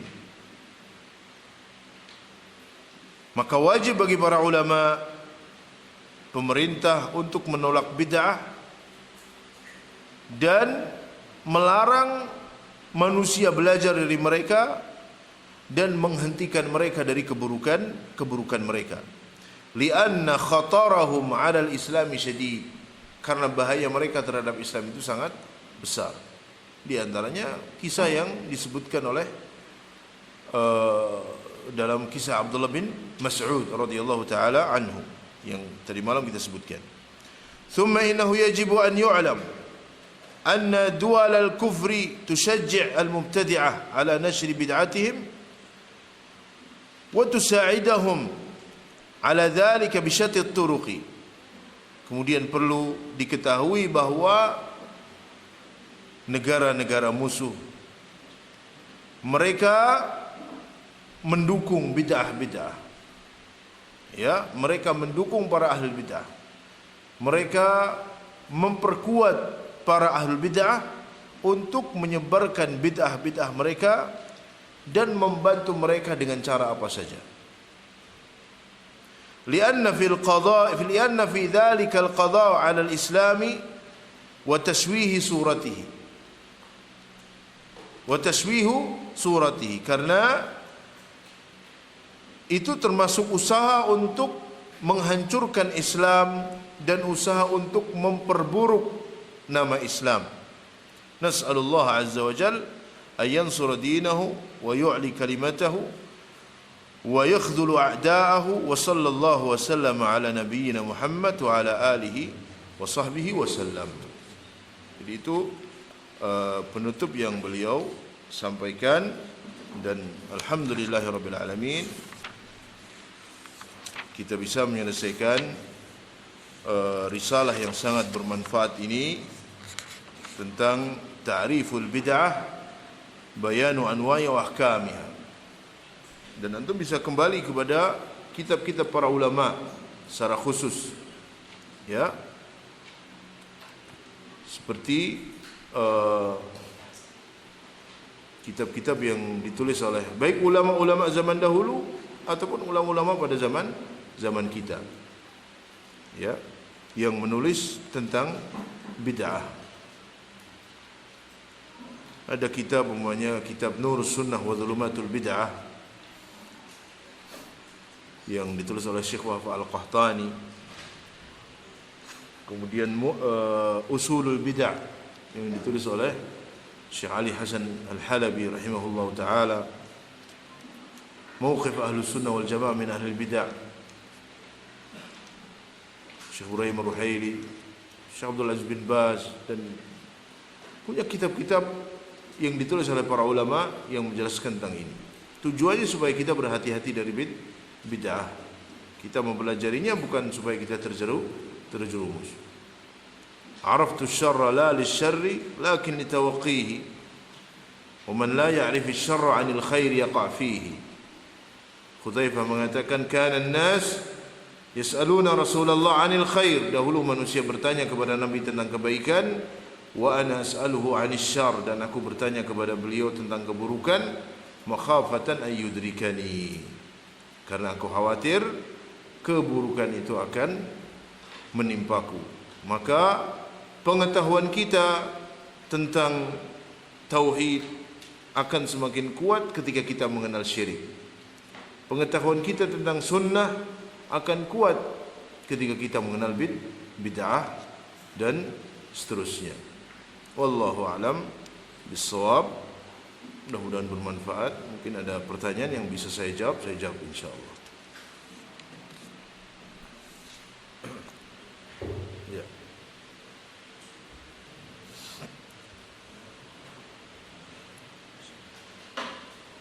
Bismillah. Assalamualaikum warahmatullahi wabarakatuh. Izin bertanya. Ada dua permasalahan yang ingin saya sampaikan. Yaitu yang pertama, bagaimana sikap dan juga cara untuk mendakwahkan terkait tentang bid'ah ini. Ya, karena terkadang yang pelaku bid'ah itu terkadang dari anggota keluarga kita seperti kakek, mungkin orang tua. Ketika disebut terkait bid'ah, mungkin jawabannya sama ya. Kalau apa? Benar bid'ah ya sudah pakai apa saja, jangan pakai benda. Dan juga yang kedua, di desa ibu saya itu ada pemilihan KTP. Kemudian ya Bapak Fulan itu ketika terpilih, ya dia mempunyai syarat seperti ini. Kalau saya dipilih jadi ketua RT, pokoknya di desa ini sudah berbulan ada bid'ah tadi. Ya, kemudian akhirnya masyarakat itu tidak jadi pilih bapak tersebut. Kemudian ya semakin buang ada bid'ah yang semakin Taib. Yang pertama, bagaimana cara berdakwah, menyampaikan tentang kebenaran, menyampaikan sunnah, melarang dari perbuatan bid'ah? Tentu sampaikan dengan lemah lembut. Ya, sampaikan dengan lemah lembut. Antum perhatikan mana yang harus antum sampaikan, mana yang harus antum prioritaskan di dalam menyampaikan. Jika antum sebagai anak atau sebagai teman atau sebagai saudara, ya, sampaikan dengan cara-cara yang baik. Bukan dalam rangka menggurui, tetapi dalam rangka kita ingin memberikan nasihat. Ya, diajak untuk berfikir. Ya, seringkali kita tidak perlu untuk mengucapkan bahwa umpamanya. Adapun lafaz bid'ah lafaz yang syar'i. Tidak mungkin kita lepas dari lafaz tersebut atau menjauhi lafaz tersebut. Tapi sampaikan, umpamanya dia melakukan satu amalan, pertanyaan kita, kira-kira Nabi SAW, para sahabat itu pernah melakukan perbuatan ini atau tidak? Kan kita dalam beribadah pengen diterima oleh Allah, pengen kita supaya dapat pahala dari Allah. Nah, kira-kira yang dilakukan ini Ada nggak contohnya dari Nabi Shallallahu Alaihi Wasallam? Jadi biarkan dia yang menjawab, biarkan dia yang berpikir, dan terus menerus sampaikan dengan lemah lembut, tanpa dengan frontal, tanpa dengan kekerasan. Dan ketahui bahwa kewajiban antum hanya menyampaikan. Menerima atau tidak menerima itu hak dia. Apakah dia dapat hidayah atau tidak bukan urusan kita, itu urusan Allah Tabaraka wa taala. Dan tetap jaga pergaulan baik. Apalagi saudara. Tetap kita menjaga ya pergaulan kita, dan bahwa kita menginginkan kebaikan. Kemudian yang kedua yang ditanyakan itu cara yang enggak benar seperti itu. Cara menghilangkan bid'ah bukan saya pengen jadi lurah dulu, baru setelah jadi lurah saya nanti akan hilangkan bid'ah. Itu bukan cara yang benar. Cara menghilangkannya dengan menyebarkan ilmu, mengajarkan ilmu kepada masyarakat, menyampaikan pentingnya tauhid, pentingnya kita mengikuti sunnah Nabi Sallallahu Alaihi Wasallam. Amalan itu diterima oleh Allah apabila terpenuhi dua syarat, ikhlas dan ittiba'. Bukan dengan cara seperti itu. Yang itu mungkin akan menimbulkan masalah besar. Sunnah yang mungkin tadinya berkembang bisa ditinggalkan dan bisa diberhentikan gara-gara cara seperti itu. Ya, itu bukan cara berdakwah. Islah, memperbaiki itu dari bawah, perbaiki. Bukan antum ke atas dulu baru memperbaiki. Saya ingin memperbaiki, caranya masuk ke atas dulu. Sudah di atas antum senang, gajinya banyak, selesai nggak ingat lagi. Ya, jadi itu cara-cara yang tidak benar. Cara menghilangkan bid'ah itu dengan cara menyebarkan ilmu di masyarakat. Kenalkan masyarakat tentang Islam, kenalkan masyarakat tentang sunnah Nabi Sallallahu Alaihi Wasallam. Dan perlu kita ingat bahwa sekali lagi kita sampaikan, wa ma'ala rasulina illal balaghul mubin. Tugas kita hanya tabligh, menyampaikan. Adapun diterima atau tidak, mereka dapat hidayah atau tidak, itu bukan urusan kita. Ya, bukan urusan kita. Dan tidak berhenti untuk terus berdakwah semampu kita. Wallahu a'lam bishawab.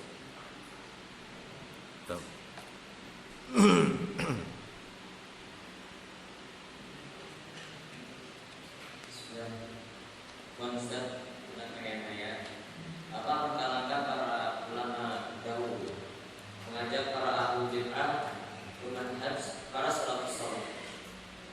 Gimana? Apa langkah-langkah para ulama dahulu mengajak para ahli bid'ah ke manhaj para salafus saleh? Taib. Antum tadi sudah tahu, sudah pelajari kapan bid'ah itu mulai muncul. Ya, kemudian bagaimana para ulama di dalam mengingkarinya.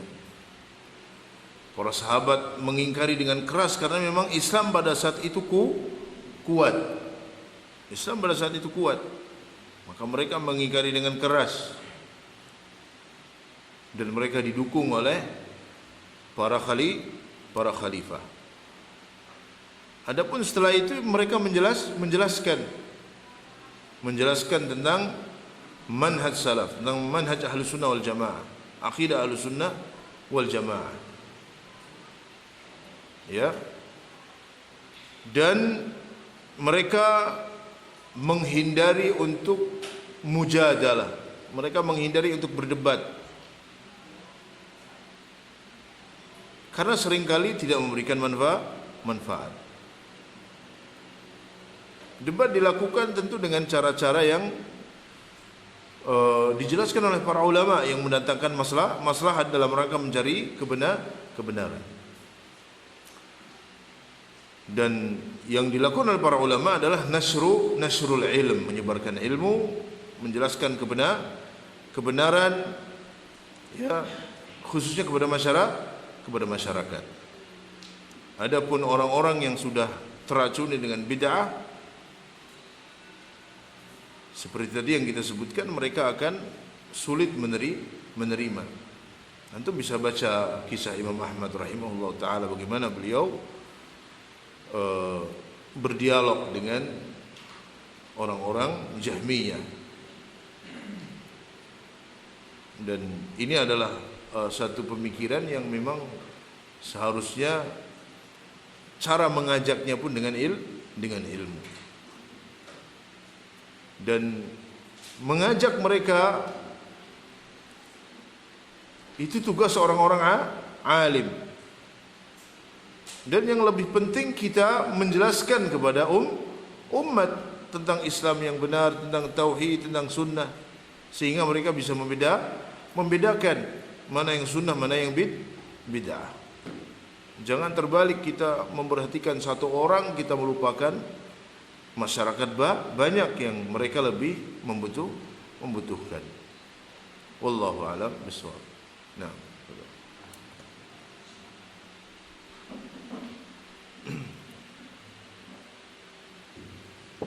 Bismillahirrahmanirrahim. Assalamualaikum warahmatullahi wabarakatuh. Assalamualaikum Ustaz, ada pertanyaan dari yang sebenarnya sudah disiapkan banyak sekali pertanyaan.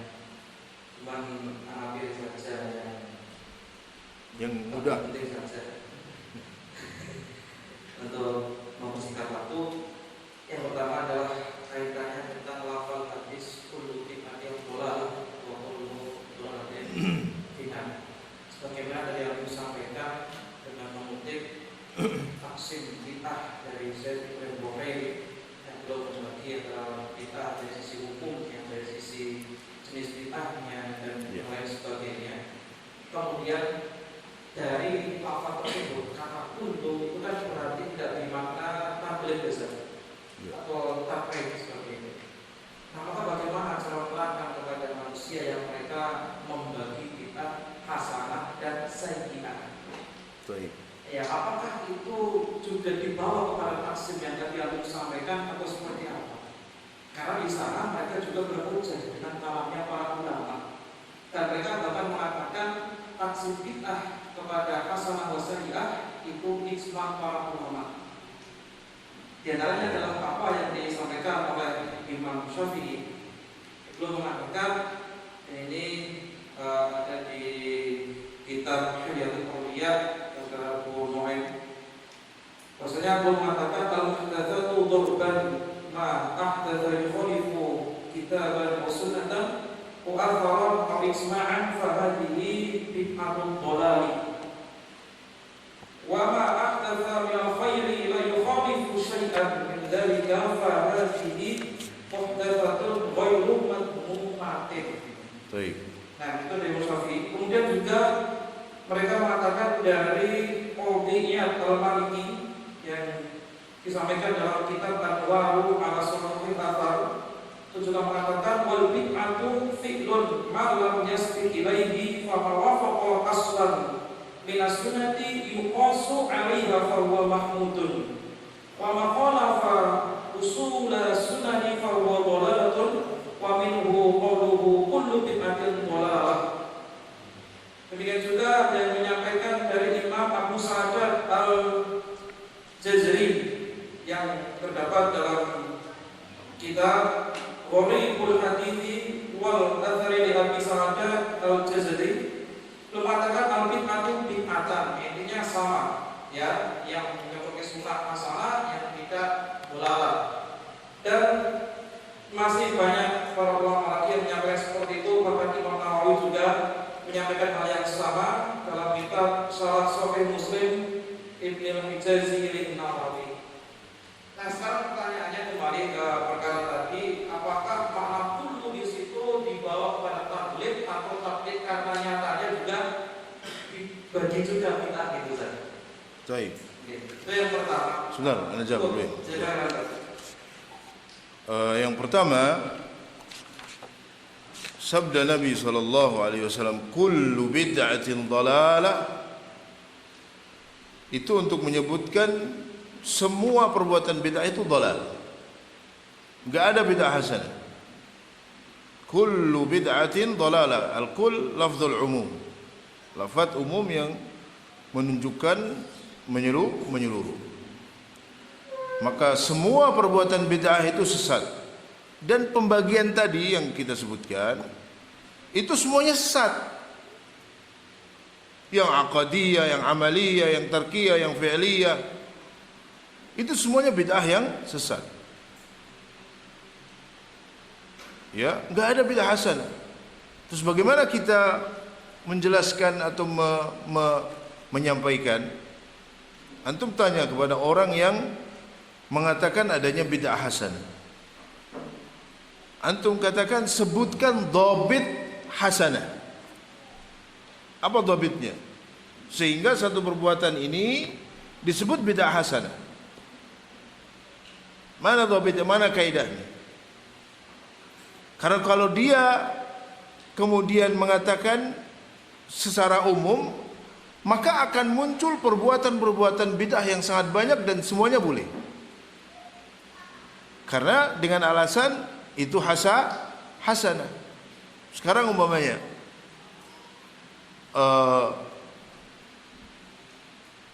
ada yang mengatakan jika kita bersandar dengan perkataannya bid'ah hasanah, yang penting itu hasanah, baik. Ada yang mengatakan seorang umpamanya bayan atau yang suka menikahkan pegawai KUA ataupun yang lain, ataupun siapalah yang mengatakan. Jadi sebelum dilakukannya akad nikah, saya minta Bapak Ibu sekalian diam sejenak dan mohon ada yang azan dulu. Dan mohon ada yang azan dulu. Kemudian azan Allahu Akbar, Allahu Akbar. Setelah itu baru qabiltu nikaha wa. Itu azan hasanah enggak? Hasanah. Tapi semua orang pasti akan mengingkarinya. Ya. Semua orang pasti akan mengingkarinya. Karena perbuatan itu perbuatan yang memang tidak ada dalam syariat. Maka dhabit hasanah itu, coba jelaskan, mana dhabit hasanah? Mana yang hasanah, mana yang bukan hasanah? Kedua, manusia yang paling sempurna beribadahnya kepada Allah Nabi SAW. Yang kedua, para sahabat ridwanullah alaihim jami'an. Apakah mereka melakukannya atau tidak? Yang ketiga, siapa yang mengatakan kullu bid'atin dhalalah? Siapa yang mengatakan? Nabi SAW yang mengatakan kullu bid'atin dhalalah. Maka semua bid'ah itu dhalalah, enggak ada yang hasanah. Makanya Abdullah bin Umar mengatakan kullu bid'atin dhalalah wa in ra'aha an-nas hasanah. Semua bid'ah itu sesat, sekalipun manusia menganggap itu perbuatan baik. Kemudian Imam Malik rahimahullah ta'ala beliau mengatakan, man ibtada'a bid'atan dhannaha hasanatan faqad za'ama anna ar-rasul khana ar-risalah. Siapa yang berbuat satu bid'ah dan menganggapnya itu baik, maka sungguh dia telah menuduh Nabi berkhianat kepada risalah.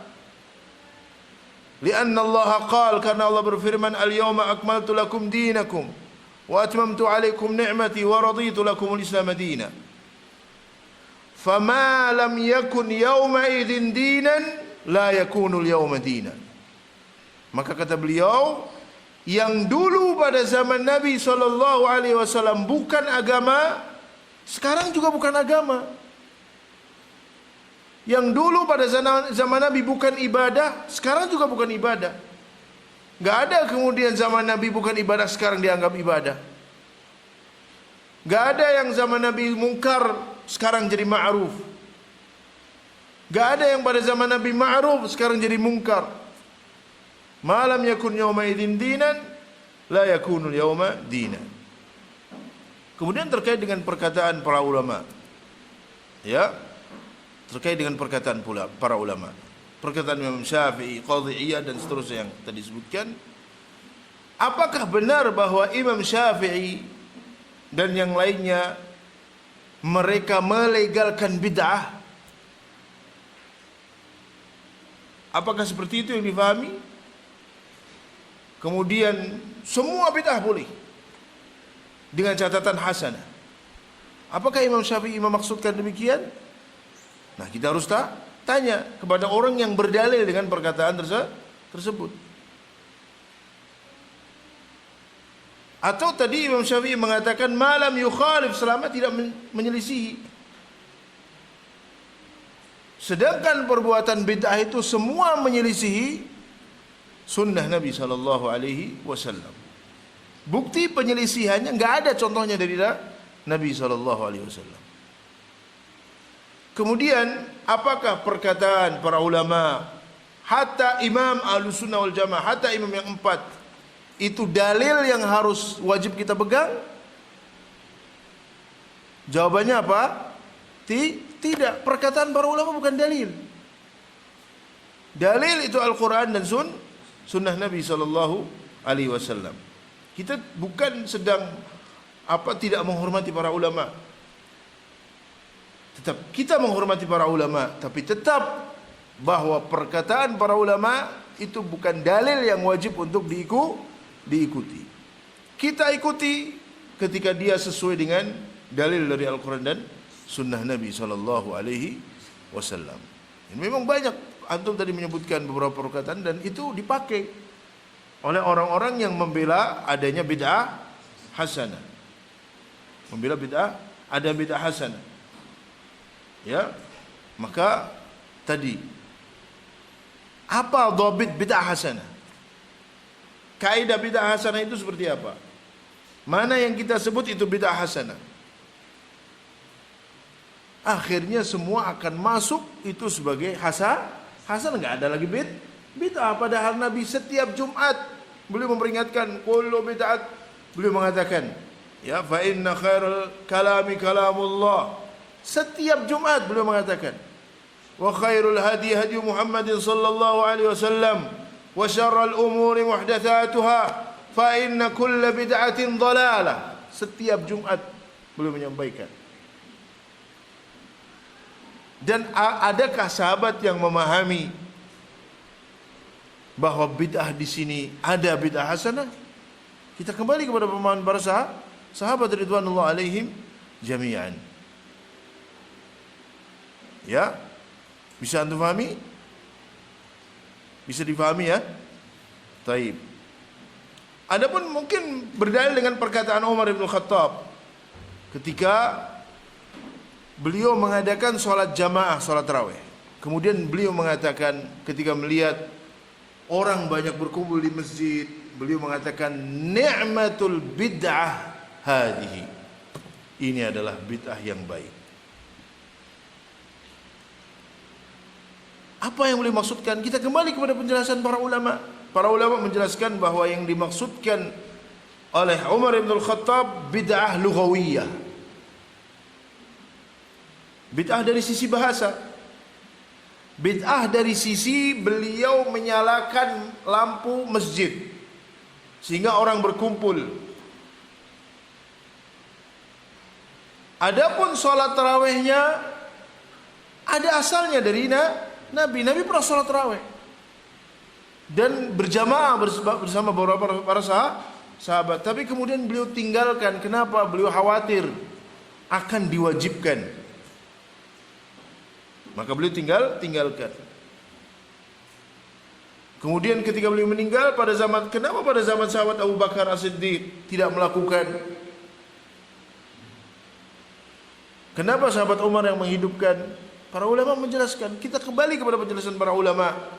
Mereka menjelaskan karena zaman sahabat Abu Bakar As-Siddiq beliau sangat sibuk menghadapi perkara-perkara besar. ya, gerakan murtad yang dilakukan oleh banyak manusia. Maka manusia pada zaman beliau sebagaimana dulu masuk ke dalam Islam secara berbondong-bondong, mereka keluar dari Islam secara berbondong-bondong. Belum lagi orang-orang yang menolak membayar zakat, mengatakan zakat tidak wajib. Kemudian Musailamah Al-Kadzdzab yang mengaku menjadi nabi. Yang gerakan-gerakan ini kemudian bersatu menjadi tentara yang sangat banyak jumlahnya.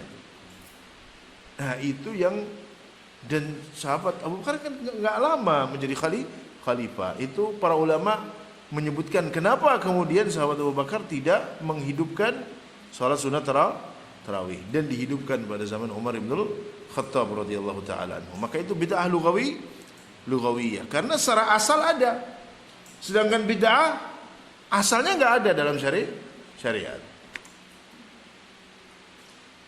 Wallahu alam bisawab. Sudah zuhur. Saya kira cukup ya. Satu lagi ya.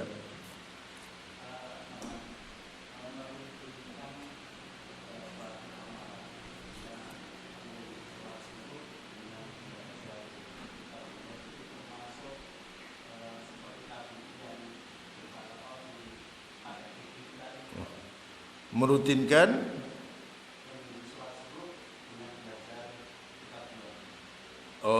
dengan belajar.